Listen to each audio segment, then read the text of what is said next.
আসসালামু আলাইকুম দর্শকবৃন্দ। রাশিয়া এবং ইউক্রেন এই দুটো দেশের যুদ্ধ বন্ধ হওয়াটা খুবই জরুরি, কিন্তু যুদ্ধ তো বন্ধ হচ্ছে না। তার উপায় কি? আমি এই বিষয়ের উপরে কয়েকটা নিউজ, কিছু তথ্য আমি সংগ্রহ করেছি এবং সেই তথ্যগুলি আমি আমার চ্যানেলে তুলে ধরতেছি।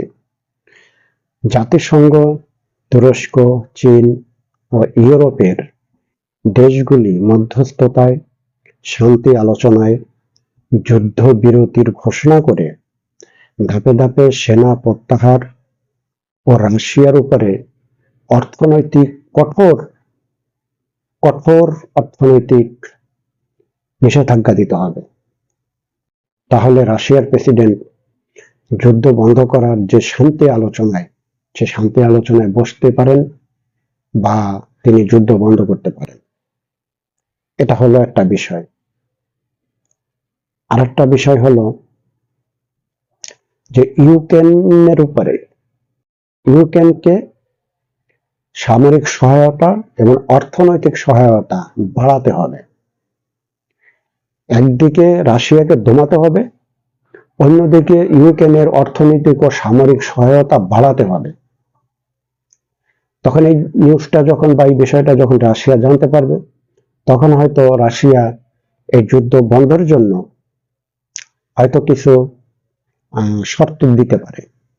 সে শর্তগুলি হলো যে ইউক্রেন ন্যাটোতে যোগ দিবে না, ন্যাটোতে যোগ না দিয়া সে যেভাবে আছে সেইভাবেই থাকবে। এই হইল একটা বিষয়। আর একটা বিষয় হলো যে দুটো দেশের জনগণকে আন্দোলন করতে হবে, বড় ধরনের আন্দোলন করতে হবে সরকারের বিরুদ্ধে। এক হলো রাশিয়ার জনগণ আন্দোলন করবে, কিন্তু রাশিয়ার জনগণ আন্দোলন করবে কিনা এটা নিয়ে আমার একটু সন্দেহ আছে। কারণ রাশিয়ার জনগণ তো ক্ষতিগ্রস্ত হচ্ছে না তেমন, ক্ষতিগ্রস্ত হচ্ছে ইউক্রেনের জনগণ মারা যাচ্ছে, পঙ্গু হয়ে যাচ্ছে, তারা প্রচুর ক্ষতি হচ্ছে। এই জন্য এই দুটো দেশের জনগণ যদি সমান তালে তাদের সরকারের বিরুদ্ধে আন্দোলন করে, তাহলে সেক্ষেত্রে হয়তো এই দুটো দেশের সরকার এই যুদ্ধ বিরতির জন্য হয়তো তারা শান্তি আলোচনায় বসতে পারেন। আর একটা বিষয় হলো যে রাশিয়ার যদি নতুন সরকার আসে এবং ইউক্রেনের যদি নতুন সরকার আসে, সেক্ষেত্রে দুটো দেশের সরকার যদি নমনীয় হয় যে যুদ্ধ বন্ধের বিষয়টা নিয়ে, সেক্ষেত্রে হয়তো এই যুদ্ধটা বন্ধ হতে পারে। কিন্তু জনগণের যে আন্দোলনের যে চাপটা, সেটা থাকতে হবে। কারণ সেটা যদি না থাকে, তাহলে তো একটা দেশ আর একটা দেশের কাছে কখনো এই যুদ্ধ বন্ধের জন্য যাবে না, এই যুদ্ধ বন্ধের জন্য কখনোই যাবে না। এই হলো একটা বিষয়।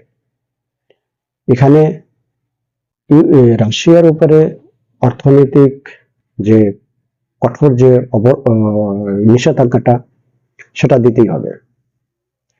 আর একটা বিষয় হলো যেটা আমি বলতেছিলাম, যে বড় কর্তা, মানে সারা ইউরোপের যিনি বড় কর্তা, ওনার কথায়, ওনার এককভাবে ওনার কথায় এই যুদ্ধ বন্ধ হবে না। বিশেষ করে রাশিয়া ওই বড় কর্তার কথা শুনবে না।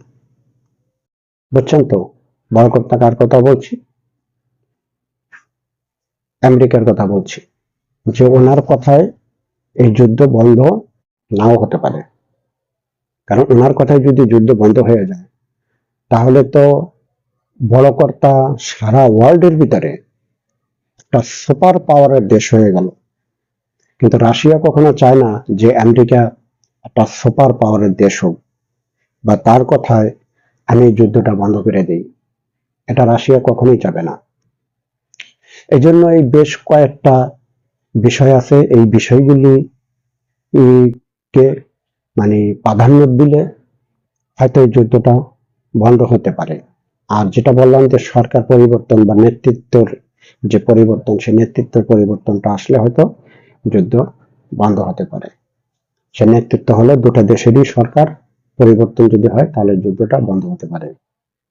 দর্শকবৃন্দ, যদি আমার এই কথাগুলি আপনাদের কাছে একটু হলেও ভালো লাগে, তাহলে একটা লাইক এবং একটা সাবস্ক্রাইব দিয়ে আমার চ্যানেলের সাথে থাকবেন।